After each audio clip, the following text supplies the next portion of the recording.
crowd. Oh, yeah. And we're going to have fun in that second segment. I know. I can throw it in.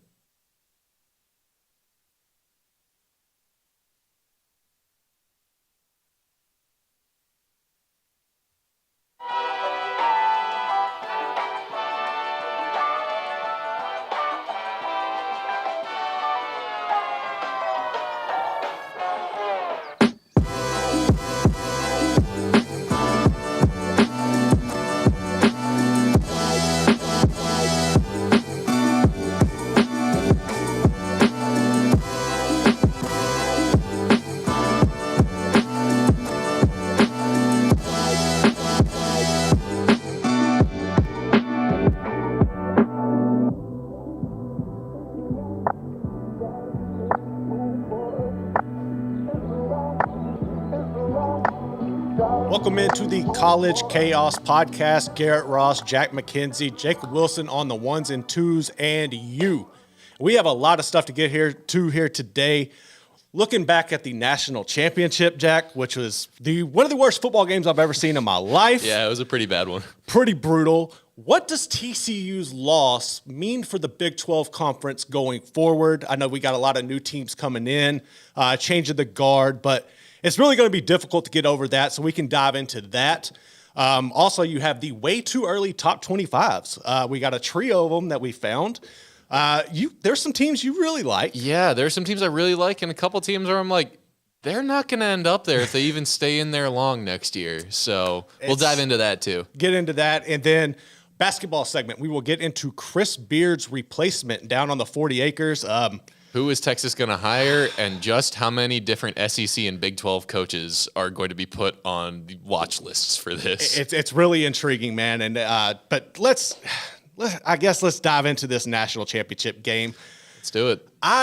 Coming into this last week in our first episode, I was the ignorant person who said this might be a low-scoring affair. That I was wrong. It happens to the best of us, but. Man, TCU come out, and I don't know if it was the moment. I don't know if it was just seeing the size of Georgia's players. I don't know what it was, but they were lost from the opening kick. I mean, they never could get in sync. Max Duggan could never really find that magic he had all year long. He was really outdueled by Stetson Bennett, who is, look, I don't want to take anything away from Stetson Bennett, but he's not a game changer. Like, he's a good manager. He's a time manager, a possession manager. He's a really good game manager. He's a game manager, man. But, let's get into this. 65-7. We had our watch party going on. Yep. A lot of fun. What was your biggest take? Like, when you see the game starting to unfold, when did you see it really getting away from the Frogs? I mean, it was probably getting to, 24-7. That's when I was like, oh, no. Yeah. Oh, no. I mean, you see TCU, who's supposed to have all this team speed and fly around, hit guys hard, and just be going crazy. Like, sometimes it works better, sometimes it doesn't, but they weren't flying around. Brock Bowers was getting open at will. He's a dog, Lad man. McConkey, who love name. him. You like that name, Best right? name of the championship game. But, he was a walk-on for a reason. And he's getting open. He's scoring. Stetson Bennett has 2 walk-in touchdown runs. I mean, that was okay. I want to get into that because that was something that really caught me off guard. Like, I've watched Georgia a few times this year. Obviously, I'm an LSU fan, so I keep an eye on the SEC. But I haven't seen Stetson Bennett's athleticism like that. And maybe that's on me. Maybe I haven't paid much attention to Georgia this year.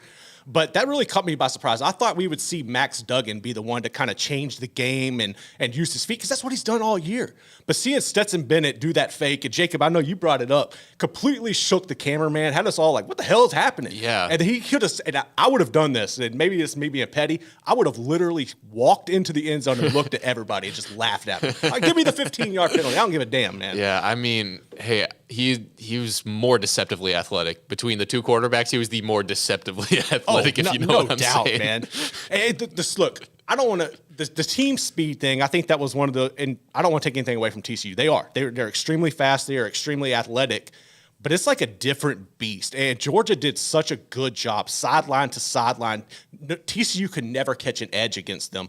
I thought DeMarcado played solid, but the line could not get any push against the front seven from Georgia. And it was just brutal night all the way around, man. It always seemed like there was a guy kind of like getting to Duggan, maybe not making even making contact, but getting him unsettled in the pocket. But they also kept him from getting out of the pocket. Yeah. Like they did a good job containing and having someone flash in for some kind of pressure to get in his face. And I was amazed at how little Duggan ran the ball. I know that they struggled to get first downs. I mean, I think they got 9 first downs and 7 points through the night, something like that. But I was amazed by it, honestly. Look, it's shout out to Georgia, man. That was a hell of a game plan they did. And I think coming into this, obviously logically, you got to take away Quentin Johnson. And I wasn't expecting him to literally be a non-factor at all. The dude has 1 catch, and there was that one play. I think it was either late in the second quarter or early in the third, and Quentin was out in the slot, and there was nobody off of him. The defender had about a 12-yard cushion there, and Duggan could have easily taken the snap, maybe 1 or 2 step drop, hit him, and let Quentin run. Instead, he elects to let Quentin go on a fly. He tries to throw about 15 yards. It's just incomplete, broken up, and that was just kind of summed it up. Trey Hodges-Tomlinson, I was expecting him to kind of have a breakout game, use his athleticism that he's been known for. He's a ball hawk. I mean, he's undersized, but the kid is not scared. He will play anybody, and he really got exposed. That one long touchdown pass, he thought he had safety help. Unfortunately, he did not have safety help. He did not have safety help, but I was looking at that. That's more of a blown coverage thing. There's probably some miscommunication. That was a great plan, though. If you look at the receiver, I mean, they took the slant and just completely took the safety out of the box for him. But do you think that really hinders his draft stock? Because I don't know what his market necessarily was coming out. I think he's a hell of a player, but I know being 5'9", that's probably not what NFL people want to see. I just feel like the way he got exposed, if he had an opportunity, that was really going to hinder it. Yeah, I mean, through the game, between that and the one time where he looked like he completely pulled up on making a hit for some reason on a running back, which is very uncharacteristic. It doesn't help his draft stock. I don't think it hurts it that bad, but it definitely doesn't help it. So what could TCU have done differently? I know had Kendre Miller healthy, but all right. And even then, I don't think it makes a difference. That's what I was going to say. Because look, I'm all for Kendre Miller. I've been able to follow him since he was in high school. Tremendous player, tremendous kid. But TCU I don't even know if 36 rushing yards. I'm sorry, but yeah, according to the USA Sports Data site, TCU had 36 rushing yards. And even if you add Kendre Miller back, if you hold any Power 5 team to 36 rushing yards, I don't see a world in which Kendre Miller makes a big enough difference. Stetson Bennett had 39 rushing yards. You telling me Stetson Bennett outran the whole damn TCU team? Like, that is ridiculous, man. All right, so Stetson Bennett, I want to get into this. When you look at what they were able to put together, I think they had, just 2 drives where they didn't score touchdowns, and he has this swan song at the beginning of the fourth quarter. What are your takeaways from him as far as a college quarterback? So I've come across this tweet from Connor. He's not eligible for the Hall of Fame. He's not eligible for the Hall of Fame. Yeah. How the hell do you have 2 national championships, MVPs, and you're not eligible for the College Hall of Fame? Because apparently you have to be an All-American. Is this something where the NCAA is just neglecting their ability to be relevant in any case? I think it has to do with actually the Hall of Fame. I don't know if it's run by the NCAA, but I think it's kind of like a weed out. It's just simpler. We have so many kids playing every year that we just have to be you have to be an All-American to get in. Yeah, but that's ridiculous. Exactly, and we ran into this with Mike Leach and the winning percentage thing for coaches, where he's like .002 or something short on the winning percentage to get into the Hall of Fame. So I figure there'll be a push to look at it. But I don't think anyone's going to forget Stetson Bennett anytime soon, especially in Athens. I don't think they will either. And it's crazy to think that when you look at somebody have a career the way he did, how are you? If you're the guy who's got to follow that up, I mean, think about the expectations you're having to walk into. Oh, well, Kirby Smart will just gaslight him into not worrying about that. Because Kirby Smart, I'm sorry, he is a master. He's a master of rat poison. He really might is. be better than Saban at it. Well, he learned from the master. Yeah, well, the student might have become the master now. I think he has to. Because how does this entire team sit there and firmly believe, like I bet they could pass a lie detector test saying, we know people said we were going to go 7-5 when no one anywhere in the world with their right mind would say that they were going to go 7-5, even 8-4, 9-3, 10 wins. This team was always going to be a 10-win team, always and forever. And somehow they believed they were going to go 7-5. It's really mind-boggling. And I think going back, and if you have an opportunity, I'm sure everybody or most people who listen to this have had a chance to listen to Kirby's pregame speech. I just did right before the show. I will run through a damn wall sideways for you if I hear that. It was really insane. And then even in the pregame, when Holly Rowe was interviewing him, he's just real nonchalant. We're going hunting. Like their mindset was like, I don't know how you get to a point like where one team can have that kind of mindset and one team can look completely oblivious of the moment, the way that we saw it unfold. Yeah, I mean, it stinks when that kind of stuff happens, at least for the TCU side, but you got to have been there. You got to have some kind of experience. I don't know Dyke's full coaching history, but I'm pretty sure he hasn't been on this stage yet. And I know none of those players at TCU had been on this stage. Mm-mm. So you got to go there and you got to learn. And that was brutal because that was a learning experience. That was the biggest learn, capital L. Do you think, all right, so I was thinking about this, and I know when you look at what Tennessee was able to do this year from their offensive standpoint, and they run a very similar style to what TCU's offense is.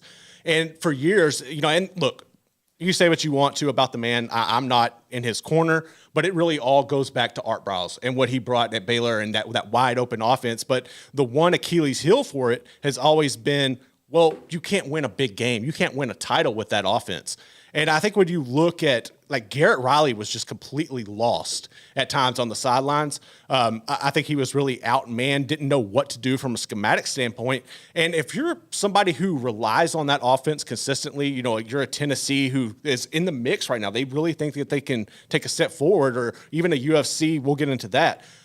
USC. USC, sorry. Does that hinder or does that add fuel to the fire for the haters on that style of offense, in your opinion? I don't think it should add fuel to the fire because I think you have to have the personnel to execute at the high level. Everyone knows those games are won and lost in the trenches. Everyone looks at that game as like TCU really started losing it in the trenches. And you can have great offensive linemen in that scheme. You just have to get them on campus. Now, if that's a problem with the scheme, that great offensive linemen don't want to play in it, that's a separate issue in my mind. Because I think that an air raid offense can and will eventually play for a championship and win a championship.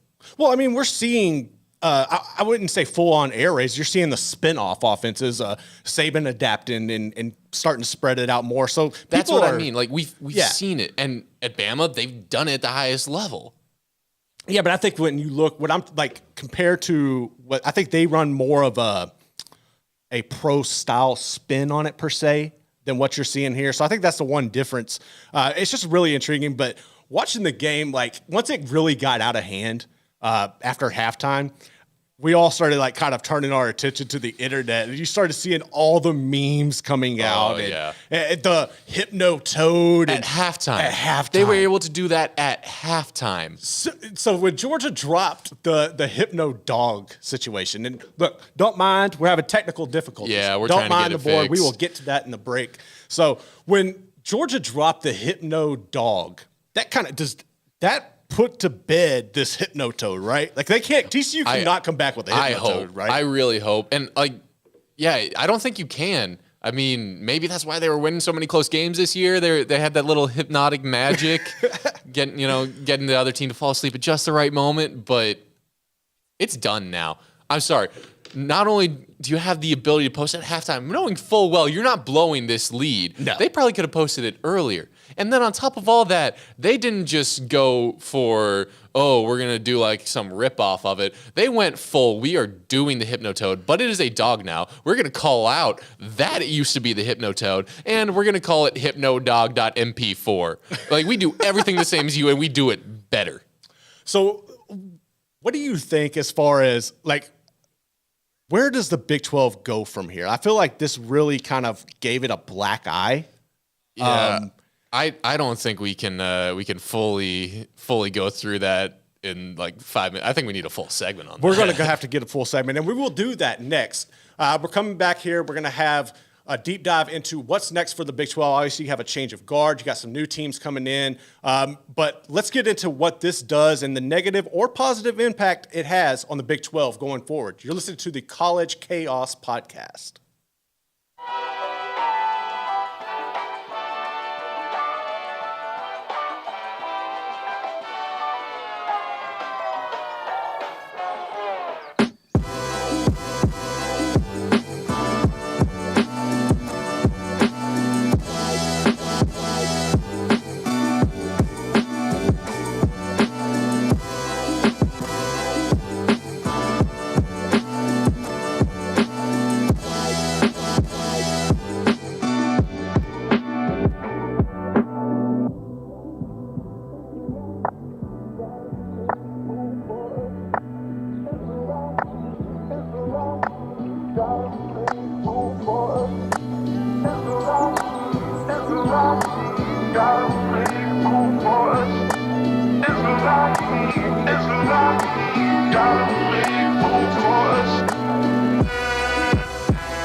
Welcome back into the College Chaos Podcast. Garrett Ross, Jack Mackenzie here with you, and we got a hot button topic here, Jack. And this is one that me and you. Oh man, you're calling me an elitist, and you kind of hurt my feelings. I don't know how I feel about this. I think you deserve it because what did you say before this show? So, all right, I'm on record multiple times throughout the course of the announcement of the new Big 12 of saying that that's a glorified American conference.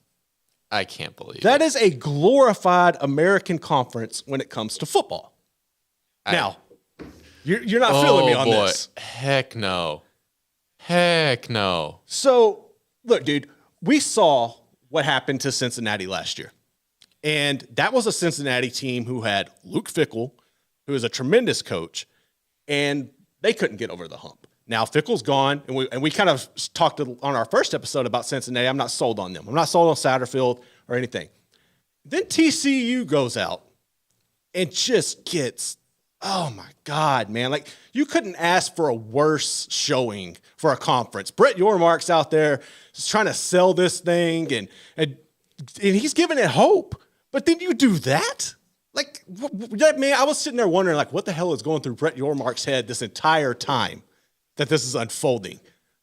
I don't think, one, that the Cincy comp is very fair. The hump for them was getting into the playoff as what was then a group of 5 team, and they didn't even get blown out by Michigan that bad. Okay, they didn't. But the thing with me is there's a major talent disparity across college athletics. And I think it's always been there. I'm not trying to say this is something brand new. College athletics has never been fair. There's never been parity in college athletics. Nope.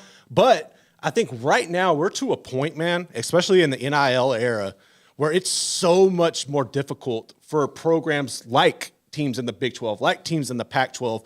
Hell, most of the teams in the Big 10. There's just a handful. I'm not saying the entire SEC is above everybody.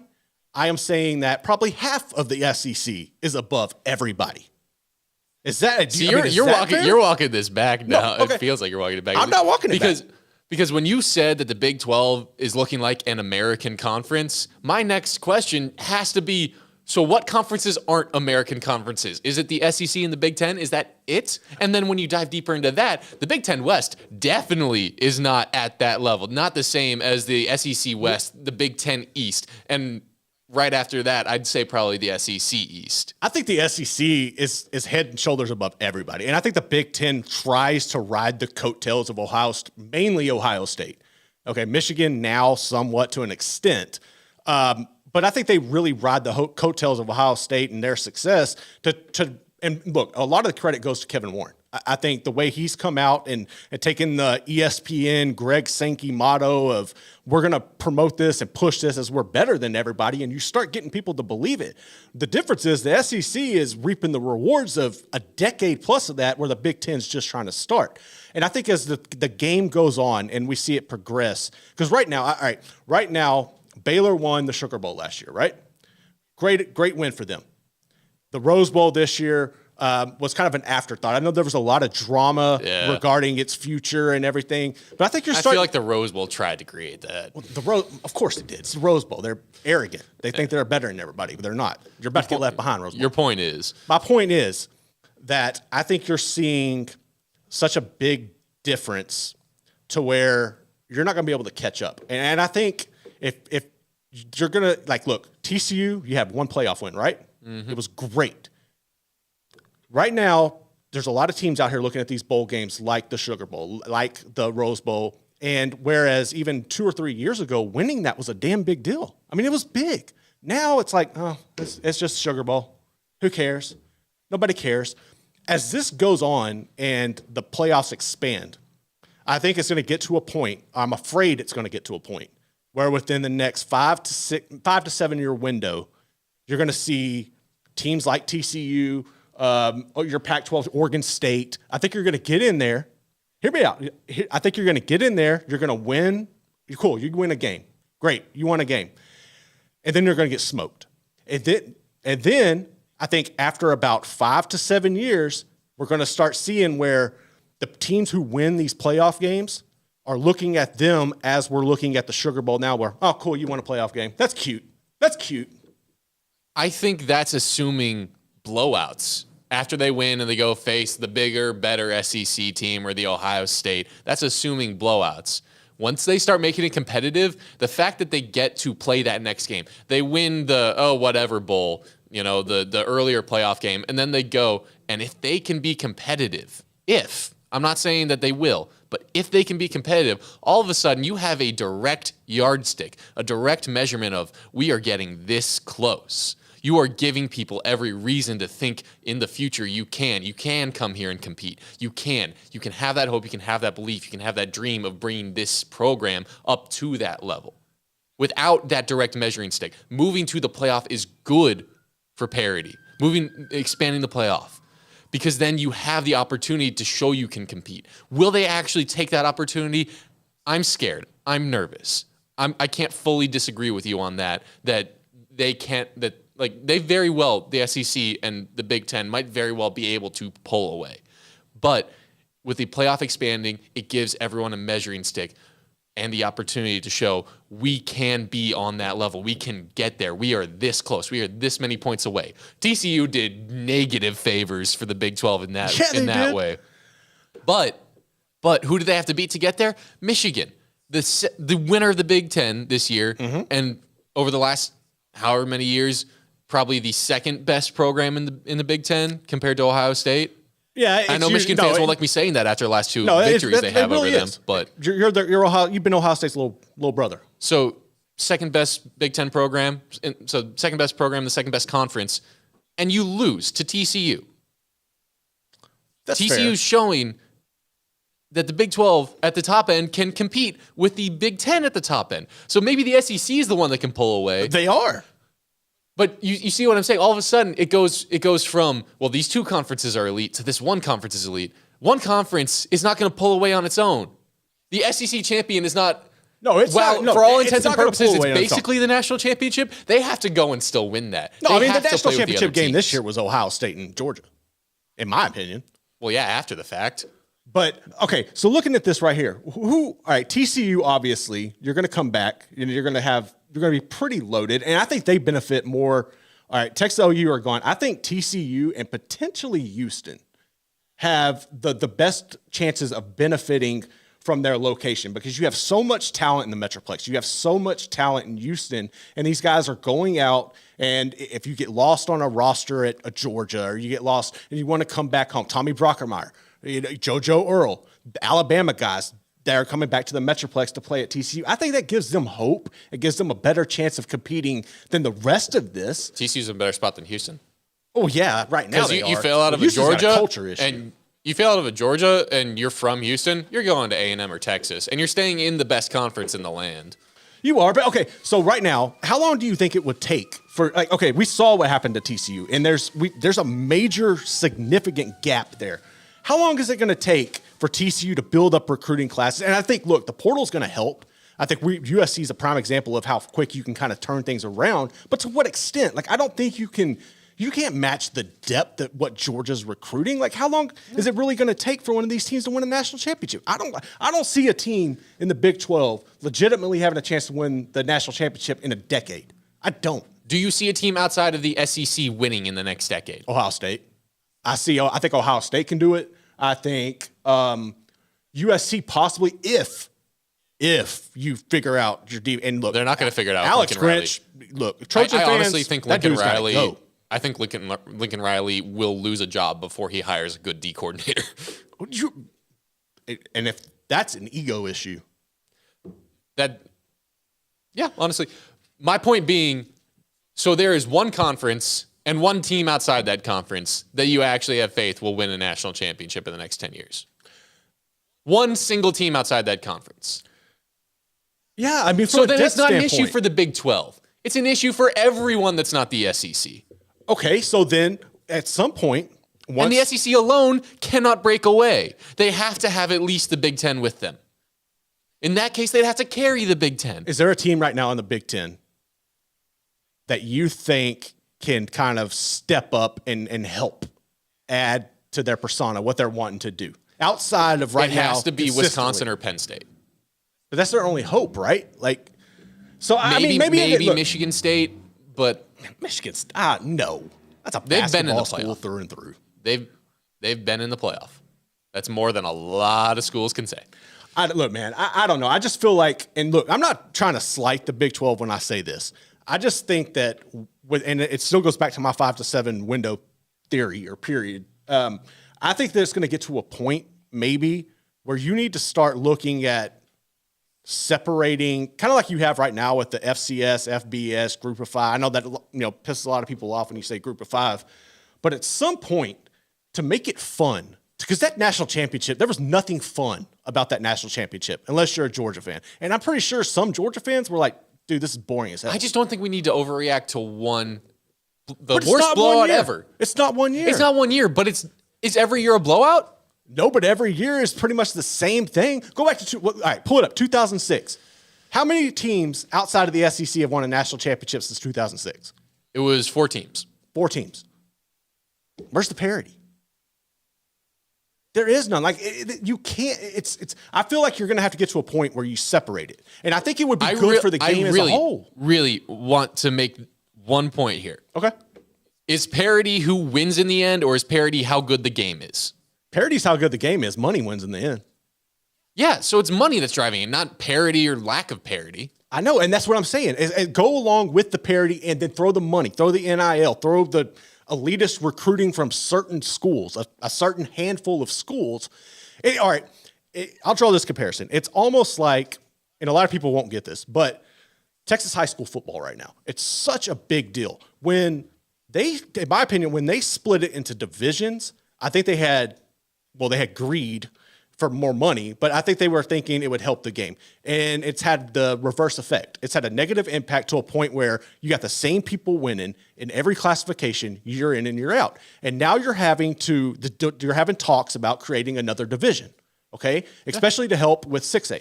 I think right now, in the way things are going in the NIL, until something changes, where the NCAA finally grows a pair and steps in. That's not happening. I know it's not happening, but something. If we're going to keep going on this trajectory, you're going to have to get to a point where to keep people entertained, because a lot of this is driven by bets. A lot, and that's something I know some schools, some programs don't want to look at or don't want to consider, but it is what it is. And I think from a competitive standpoint and to keep people's interest, you need to maybe create a new division. And because look, but you just said it yourself, creating a new division doesn't help. But it will. It'll make it more fun. I think it'll draw more interest, because I think, look, at some point you're going to get bored with this, right? Like, you're a Big 12 guy. Yeah. Is it fun all the time? Most of the time, yeah. That's fair. I mean, I think some people don't see that. You got to be happy with where you're at. And if the amount of money you make and the amount of championships, national championships you win are all you care about, you're just not going to be happy unless you're the SEC. You're just not. The Big Ten's not going to be happy until they're winning at least half the championships, unless they're splitting with the SEC. Because they're going to be on par with money at a certain point, or at least close. But they're not going to be happy because they're not winning the championships. They're going to be that, if it's 1A and 1B, well, we're 1B, and everyone knows it. Right. So you've got to set the goalposts right. And this is crazy, because when we originally talked about doing this segment, it was more of a how is the Big 12 going to shake out as the new members come in and the OU and Texas leave, and TCU, they came out of nowhere this year. Texas Tech had a good year. After last year, people were saying Baylor and Oklahoma State were probably going to be the new kings of this conference, and then we had a segment last time about the troubles at Oklahoma State, and clearly Baylor was bad this year for their expectation level. Yeah, they were. So okay, but the point of where we went with it is just we have to ask these questions about how viable the Big 12 is as a league moving into the future, because of how bad that upset was. But I would just like to say, I still think it's a one-off. It was bad. Records happen. Records get set every year in some way or another. And I don't want to write it off, because a Big 12 team made the national championship game. One of these years, if they can keep every now and then getting a team into the semifinals, one of these years, I think it's going to finally happen. I think someone will finally win it for the Big 12. I think the same goes for other conferences. Yes, I think you brought up a good point earlier. You need a team outside of the collective whole to win every 1 to 5 years to make it interesting. Every 1 to 5 is pretty interesting, and we're probably closer to 1 out of every 10 right now, especially SEC versus the rest, and even more so for SEC and Big Ten versus the rest. So, frankly, I should probably be rooting on Washington more, and Oregon State more, and Clemson more. Clemson, until they move to the SEC, which is probably more of a matter of when. It's probably inevitable. But until then, I should probably be rooting them on more. Florida State, I should be on the Florida State bandwagon this year. I think a lot of people are about to get on that Florida State bandwagon. Let's look at the Big 12, though. So you got these new teams coming in. And I think obviously UCF is the one you're going to look to and say, okay, well, they're going to come in and probably give the most competitive frequencies across the board at first, just because of their success and what they do year in and year out. BYU's intriguing. obviously because they have a track record. And I think that BYU has an advantage. They've got the unique recruiting pitch. Yeah, and you're going to be older and everything, but I think BYU has kind of an advantage over UCF in a sense from a scheduling standpoint because week in and week out from them being an independent, they play a pretty daunting schedule. I'm not saying it's up there with Notre Dame's, but you know what I'm saying. It's pretty close. Whereas UCF, I know they do what they can do trying to schedule people outside of the American, but there's only – and then plus with their track record of upsetting people, a lot of people don't want to play them. So I'm interested to see week in, week out what they can do in the Big 12. And I know I'm saying the glorified American, and that's kind of me being just a smart ass. But I think it's going to be a challenge, and I'm interested to see how they can handle that challenge. But as far as right now, we're looking ahead to next season. Who do you think are some of the front runners? Is it TCU if you had to go out on a limb? Is it Texas because of all the talent they bring back? What are you looking at as far as the Big 12 next year? I'm a little nervous about OU and Texas and what should probably be their final year because OU look damn good against Florida State. Against Florida State, who I believe will be a very good team, returning a lot of talent next year. OU and Texas are making me a little nervous, but TCU should absolutely be up there. I think the question really then comes after like how much will TCU be able to come back at that level. Losing Duggan, I believe Quentin Johnson will be gone. He's got it, yeah. And Tomlinson, and they're losing their biggest names, but Dykes knows how to reload. Chandler Morris you know who your quarterback's going to be. So he won the battle in fall camp. Yeah, so that's something you don't have to worry about. But looking at the rest of the conference, though, I don't really expect Baylor to be challenging for the crown. Maybe they can push for an upper half finish, like 8 wins. Don't expect them to be challenging. Cincinnati, no. BYU, I don't know. I'm not seeing it. I'm kind of just going down. Going to be interesting. Iowa State, no. Kansas will be interesting to see next year. Not like I think they can compete, but I think they can mess someone's day up. Kansas is fun because they are Leipold's so a good coach. Chaotic. Yeah, and anytime you have a quarterback like Daniels, I mean he's so electrifying. He's the ideal college player in my mind. We should probably start rounding off this segment. So Kansas State's definitely one to keep an eye on. I just love the climb and grind it out. Yeah. We are going to be competitive every year. Howard. And Will Howard is just going to be better next year. So if I had to say the champion's going to be one of these 4 teams, it's going to be the 2 that played this year, and it's going to be one of OU and Texas. Those are the 4 teams I'm watching as the front runners. And if I had to take one, I am probably going with, hate to say it, but OU again. OU, all right. Give me a Texas Tech Big 12 title game with the Horns winning on their way out to the SEC. Please don't give me that. Please don't give me that. I am giving you that. Please. I am giving you that. I really like what Sark's doing. I think Texas really needs to get something going, carry some momentum into the SEC. Well, it would be a black eye for the Big 12. I like what Joey has going on out in Lubbock. I think that would be a lot of fun. Not unless you're a Big 12 fan. I think you're really going to hate that. But I like where Sark has them headed, and it's going to be interesting. But how many of these Big 12 teams are going to be ranked in the top 25? There's already some way too early top 25 polls out there. We're going to take a deep dive into that next. And they are so wrong, and they are so right sometimes. Ooh, so tricky, we're going to have some fun. Tricky. That's next here on the College Chaos Podcast.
Welcome back into the College Chaos Podcast. Garrett Ross, Jack Mackenzie, and Jacob Wilson holding it down from the producer standpoint, man. And way too early top 25s. Way too early. These always intrigue me. I know there's a lot of debate year in and year out about the top 25, and it really sets the I hate how it sets things up from the jump in college football, but they're so addicting. Like, it's like a dirty pleasure you just go back to year I'd rather say guilty pleasure, but, do your thing. Hey, each his own, each his own. But no, all right, so I've seen a few different ones here, but the first one I came across was from PFF, and I want to start there with this. I think it's a good place to start. It is. It's a great website. So number one, they have Georgia. I think that's fair. Easily, and then you look at their schedule next year. There's really no doubt in my mind from that. Number two, you got Michigan. I think obviously having Blake Corum announce that he's returning is going to lead there. You know who your quarterback's going to be. With Jim Harbaugh, I don't like that man. I don't trust him. So it is what it is. So then Ohio State comes in at number three. Obviously, you're losing C.J. Stroud. Which is probably why they're at three. Yeah, you're bringing back Marvin Harrison Jr. and Emeka Mbigwe. I know I butchered that name. It is what it is. Yeah. Florida State comes in at number four. This is a team. We're going to get some more on Florida State later. Florida State is legit. Number five, you're going to have USC. 6 is Bama. 7 is Penn State. 8, Go Tigers, LSU. Tennessee, number 9. And then number 10, the Huskies of Washington. I think, look, man, when I see this, I think for the most part, they nailed it, in my opinion. I don't know. I've got a certain thing in here that look. Okay, what's really your hiccup? What's your main? My draw? hiccup is USC over Bama. Oh yeah, I do not.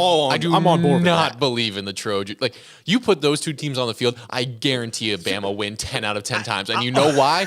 Because Bama plays defense and USC refuses to. I always think of you remember when they played at AT&T Stadium and USC had the guys like trying to come out in the dog. And I'm like, you don't do that against Bama. If you got to try and act like a dog, you don't got the dog in you. Not at all. Not at all. Nope. I just look, man, this is Caleb Williams' last ride in a Trojan uniform. And I think they're really doing him a disservice by bringing Alex Grinch back. They really are. And this is something. They're making him have to do everything. And you would think at this point, you've gone through this at Oklahoma. You did it again this year at USC. You know what's happening. You're in and at some point, you figure Caleb would go to Lincoln Riley and be like, look, man, we're going to have to fix something. This, I can't do this all on my own. He keeps putting up the stats, no matter whether OU, USC, he puts up the stats. He won the Heisman. But if you're not winning with the Heisman Trophy winner, something is wrong somewhere. Yeah, and absolutely. It's pretty easy to point out. It's the defense.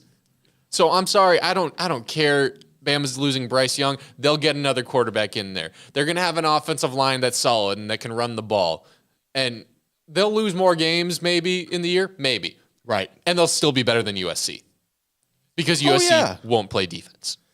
The one team, okay, so when I look at this, and I was trying to draw comparisons to other, all right, so really, I think that the PFF probably has Penn State right.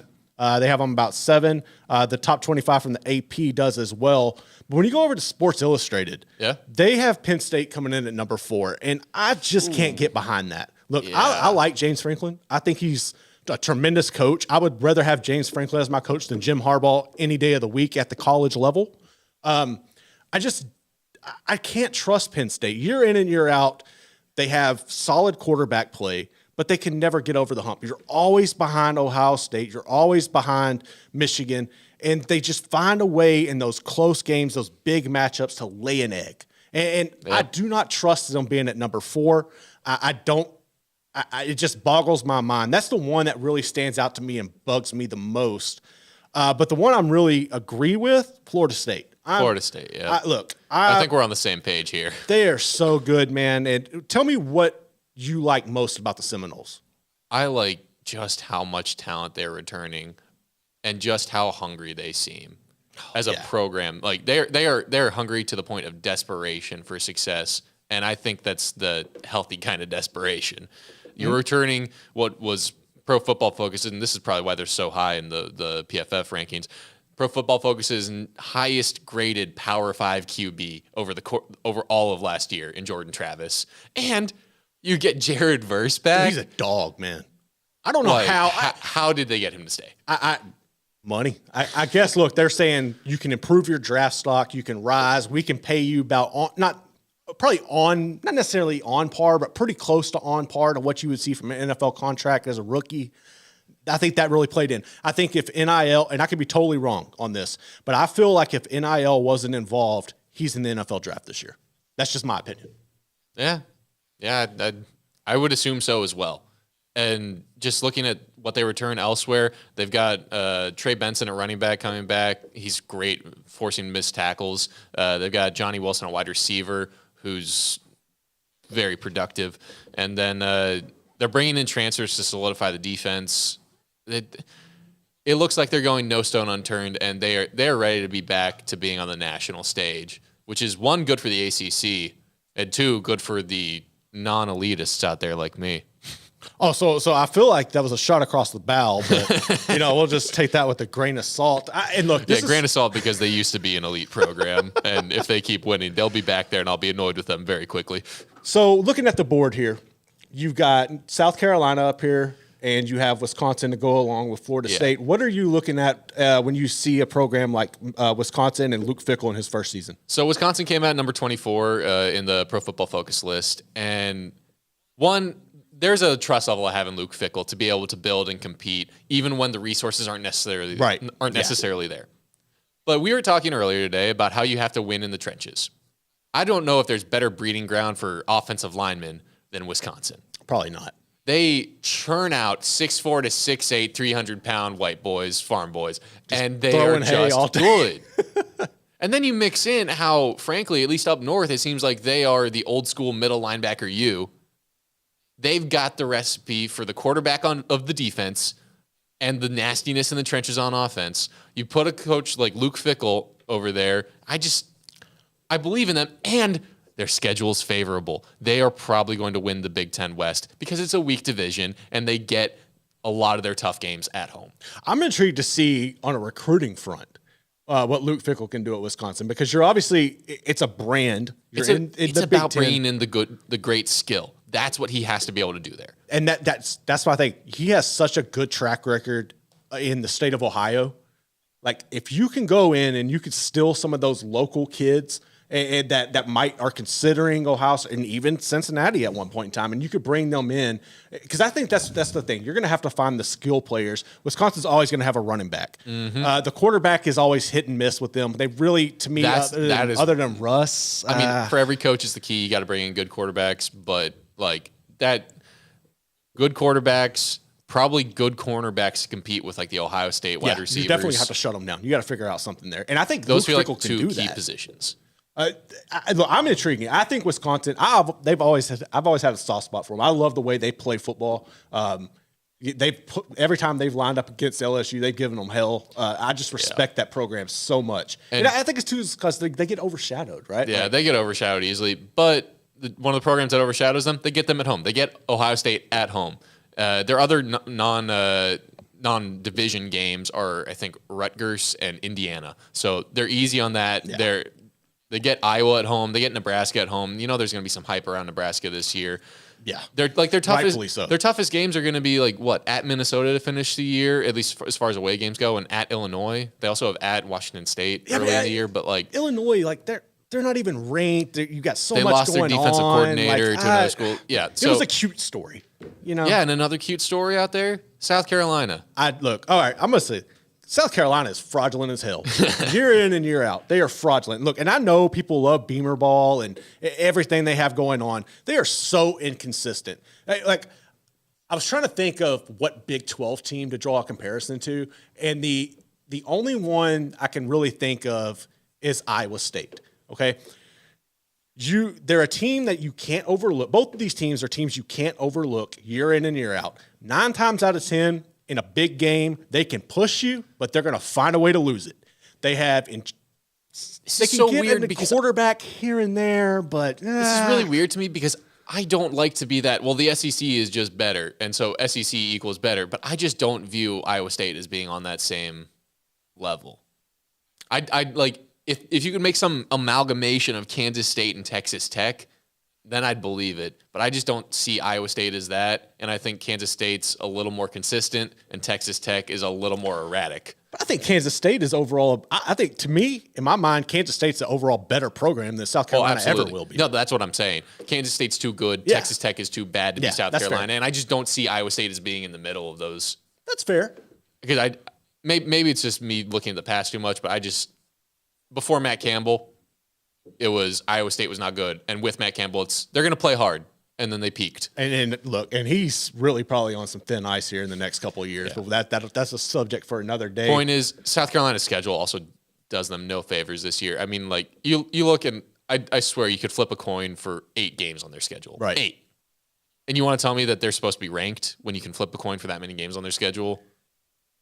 Yeah, and I don't trust Spencer Sanders either. Spencer Rattler. I do not trust Spencer Rattler. Going back to Oklahoma, I don't trust either of those two quarterbacks. Really, I don't either. But still, it's just one of those things. They're intriguing. I think people want South Carolina to be good. I would like to see them beat up on Clemson every time they play, but that's just not realistic. Yeah. But, it's intriguing, but that's the way too early top 25. You can debate it. There's multiple ones out there. You can go and look, do some comparisons, compare, contrast, and all that. And while we would like the rankings to not happen until, I don't know, when conference play starts, it's not going to. So we're going to have fun with the fact that these lists are out here. Just take advantage of it, run with it. It is what it is. But we're going to put a bow on this thing next, and we're going to do so talking basketball. And Chris Beard's always got to have at least one gotta basketball have some segment. Basketball, man. Loves me some basketball. So we're going to get to that next here on the College Chaos Podcast.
Welcome back into the College Chaos Podcast. Garrett Ross, Jack Mackenzie, Jacob Wilson here with you. And it is time to flip the script and go from football to basketball, Jack. And who does replace Chris Beard on the 40 acres? It could be anyone, and I am scared of a bunch of them as a fan of another Big 12 team, even though they're going to leave.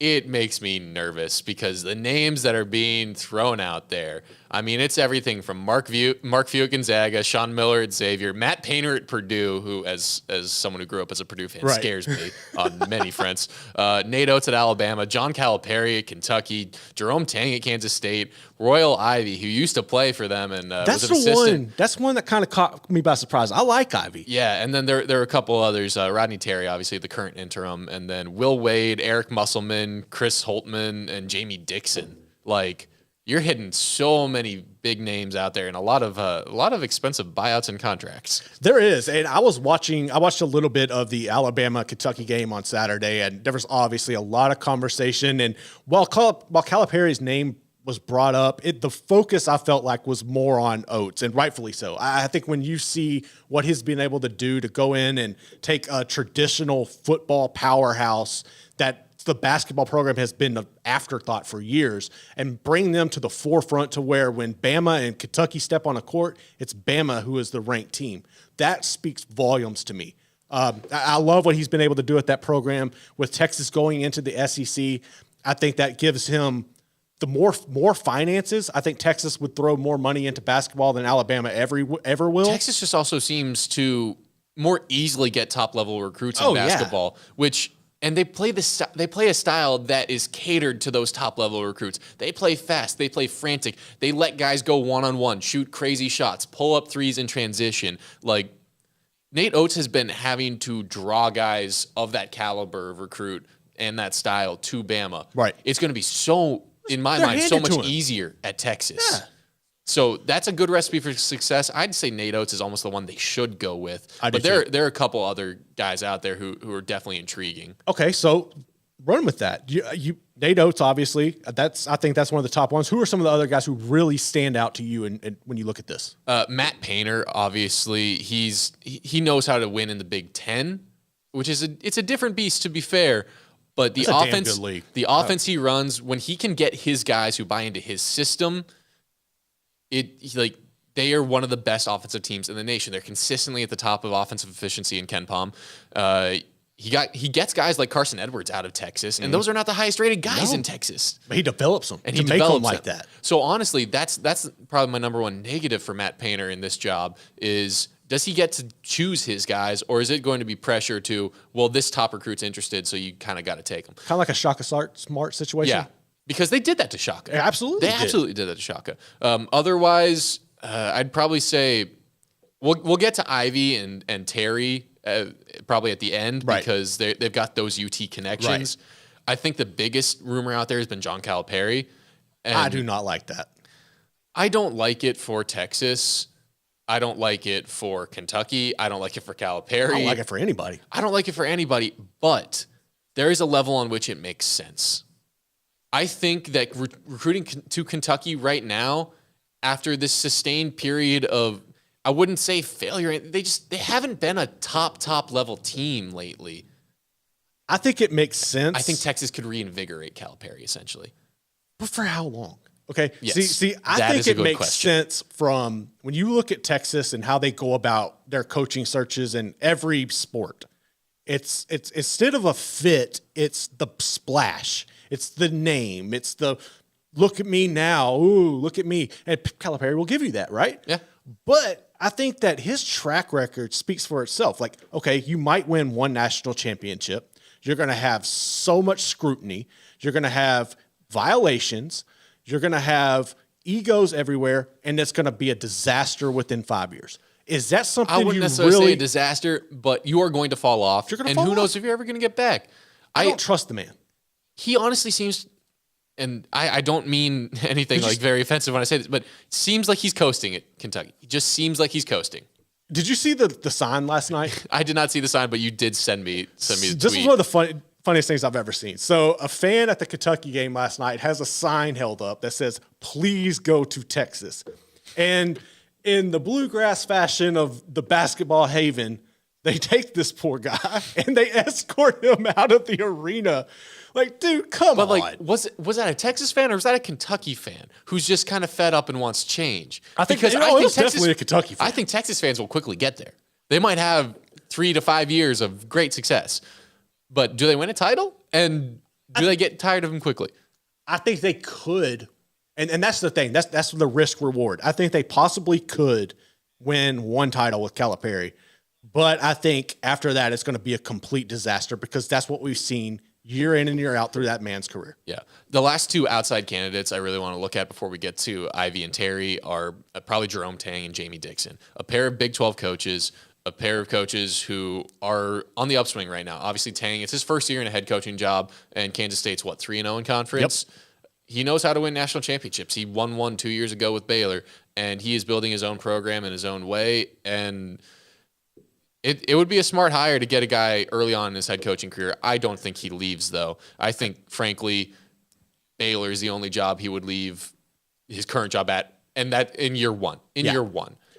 He'll move on eventually, but I think there's just too much outside noise at a program like Texas for somebody like Tang. Yeah, because Jamie Dixon would do it. I think he would definitely go. But look, and I think when you look at Tang, obviously it's the success he's had. It's also the way he went into Texas and just beat the brakes off of them. Yeah. Look, I know Texas put up 103, but still, that was a historic offensive performance for the Wildcats. And he, this is a guy who knows the state, who knows the recruiting grounds. He would definitely love to come back for the food. He's mentioned his love for the food here and having an HEB tortillas. It's definitely beneficial. But I'm with you. I think if he does leave Kansas State, I think it's a perfect job for him. It's small. It's a sound culture. He can do what he wants to do on his own terms, and it's a great family atmosphere. Now, looking in-house, Rodney Terry's the one I want to start with because he's the current interim head coach, and frankly, I think stuff could have probably fallen apart pretty quick, but I don't doubt Texas is going to be competitive for the rest of the year. They should be. I think Terry's got a good handle on it, and I think that their culture is a sketchy term with any coach and any coaching staff, and especially schools like Texas. Mm-hmm. But I feel like if they feel like they have a culture that they were building under Beard, regardless of any crimes he committed outside of his job, right? The culture of the program and of the players, if they like the direction that's heading, then Terry's a guy who should get very strong consideration because he seems like he is so far running the ship decently. We'll see how the season plays out, but that's my take. I just feel like with him, while he can right the ship and he can stabilize the program right now, I don't think he gives that that Texas fans and really the regents and everybody it's too big of an opportunity for Texas. I think they want somebody, they want a splash, and I think that when you look at a guy like Mark Few, he brings that. And when you look at the talent and what he's been able to do at Gonzaga for so long, and you talk about recruiting and getting people out of nowhere, I mean, he's taking guys that you wouldn't expect and sending them up to Gonzaga and developing them. And if you put him in a place like Texas where everybody's just given to him, like all the talent in the world is given to him with his coaching ability and his sound culture, I think he could do a lot of damage there. And this is a guy who he's coached against the Big 12 regularly. He's coached against everybody, but I think he fits in. He's got a good relationship, I feel like, with Drew and a lot of the other coaches in the Big, and that's obviously a program too in Gonzaga that is being thrown in the mix as a future Big 12 representative. I think he would be a great fit in Austin. I don't know. From a coaching standpoint, he'd be a great fit. I don't think his personality is what would work there, though. I don't think he's fiery enough.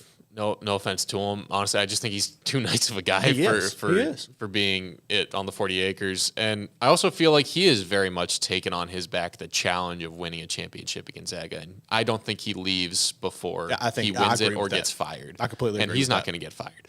So he's gonna stay at Gonzaga until he wins a national championship. The last candidate I want to kind of highlight, though, Royal Ivey, former UT player from 2000 to 2004. He had a 10-year professional career, kind of an NBA journeyman, and then he, among other coaching jobs after his career finished, he was most recently an assistant with the Nets before taking over the South Sudan national basketball team. He was endorsed by Kevin Durant, I believe. That'll go a long way. For this job. But again, I don't think it's flashy enough. I don't either. And this is one of those candidates who I think would be very smart to strongly consider. Which means just throw him to the side because that's not what they're going to do. He's got to get college coaching experience somewhere else. Yeah. That's what I feel like Texas would say. There's a couple on here that really intrigue me, and I think Sean Miller is one where that's a name. That's a guy who can win. I think he's got the personality to deal with the people in Texas. Obviously, you got the cloud over you from Arizona and everything, but hell, Bill Self does. Boykin does. Everybody's got that. I think he would be a guy who would be a lethal fit there. I don't know if they would necessarily do it. He's gone into Xavier, and that was a program where traditionally they're always good. They were kind of falling off a little bit, and he's really got them playing, Xavier basketball again. That's one that's really intriguing. Will Wade, jobless right now. He's a good basketball coach. There's just so many names out there. I don't feel like it. The one that's not on here that is intriguing, and I don't think would happen, Kelvin Sampson. I think he's perfect. I can't believe I forgot to put that on the list. But man, look, he can do everything he could do at Texas. He can do in Houston, and he's already doing it. So why mess with that? But that was just something intriguing. So that would be very intriguing. It's good that you mentioned it. Looking right now, all right. So let's put a bow on this. You pick one guy off this list. Who's the coach of Texas? Nate Oates. Nate Oates. Nate Oates.